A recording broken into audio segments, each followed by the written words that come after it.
hello भाई मैंने मु एक नंबर मार्केट जहाँ जो देखा पाली विधानसभा आगे स्कूल टीचर मैंने जो मैंने कि 50,000 सालेरी पाँच से 80,000 सालेरी पाई रैली कर शरम अच्छी ओडिया मीडियम पिला तो भलसे पढ़े पारन से गध हो बोलुं आसुनी एत तुमको 50,000 मिलूँ से तुम आउ लोभ कर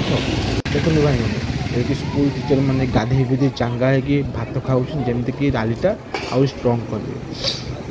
देखो এইটা ହେଲା ସେ ଡାଲି ପ୍ଲେସ୍ ଯେଉଁଠିକି ଦୋକାନ ଦେଖୁଛନ୍ତି ଦୋକାନ ବଜାର ପଡ଼ିକି ଓ ଦୋକାନ ମାନେ ଭାବୁଥିବେ ଆମର ଏମିତି ଡାଲି ହେଉ ଆମ ଏମିତି ଇନକମ୍ ହେଉ ବାପରେ ଦେଖନ୍ତୁ ବିରିୟାନୀ ଷ୍ଟଲ୍ ପଡ଼ିଛି ଦେଖନ୍ତୁ ଇଏ ହେଲା ସ୍କୁଲ ଟିଚର ଯେଉଁମାନେ କି ଦେଖନ୍ତୁ ଲୁଗାପଟା କେମିତି ଘର ହେଲା ଭଳିଆ ତମେ ଶୁଖେଇଛନ୍ତି ମନ ଇଚ୍ଛା ପାଚିରି ଦାଣ୍ଡରେ ଇଏ ଦେଖନ୍ତୁ ଇଏ ସ୍କୁଲ ଟିଚର ହଁ 50,000 ପାଇକି ଆହୁରି ଲୋଭଉଛନ୍ତି 80,000 ପାଇଁ LIC କରିବେ ଦେଖନ୍ତୁ ମୁହଁକୁ ସରମ ଅଛି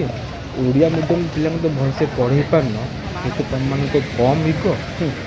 ଦରମା ବଢ଼ିବ ସରକାର ମୁହଁକୁ ସରମ ନାହିଁ ଯେଉଁ ଏତେ ଦୂର ଆଇଛନ୍ତି ରେ ବିଧାତା ଟିକେ ଏତେ ସରମ କର ଏତେ ସାଲେରୀ ପାଇକି ଆଉ ଲୋଭଉଛ ଯେଉଁମାନେ ତଳ କର୍ମଚାରୀମାନେ ଏପର୍ଯ୍ୟନ୍ତ ଦରମା ପାଉନାହାନ୍ତି ଠିକ୍ସେ ତୁମକୁ 80,000 ତୁମକୁ 50,000 ଦେଇକି ବି ଆହୁରି